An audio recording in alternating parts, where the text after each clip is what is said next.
Welcome back to this version of Miss Max Academy. In this video, we're going to learn how to use inverse trig functions to find a missing angle in a right triangle. Let's start by identifying or circling the angle we're looking for. The angle we're looking for is right here.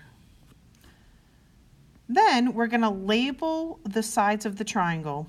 We know the hypotenuse is always opposite the right angle. So we label that as HYP, hypotenuse. We know the side adjacent to the angle we're looking for is always contained in the circle. So see how this circle touches two sides? It always touches the hypotenuse and the adjacent side.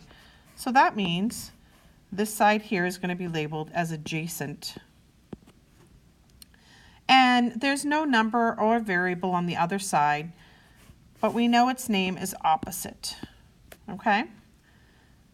In this particular problem, we're not interested in the opposite side, so we're just going to cross it out, and we're going to pay attention to adjacent and hypotenuse. The acronym we use for our trig functions is SAW, CA,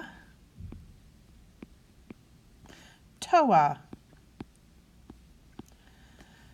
The first question I'm going to ask you is which trig function, sine, cosine, or tangent, deals with adjacent, A, over hypotenuse, H?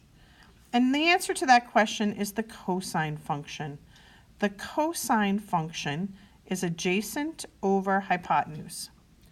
Well, in this case, we're looking for an angle. So we know we're going to use our inverse cosine.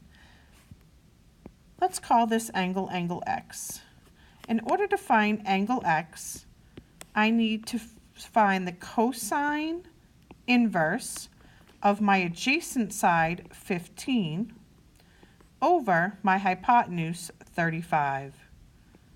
Again, we know we're using an inverse function because we're looking for an angle. Okay, so we'll take out our calculator. Let's find our cosine inverse of 15 divided by 35. And the answer to angle X is 64.6, or approximately 65 degrees.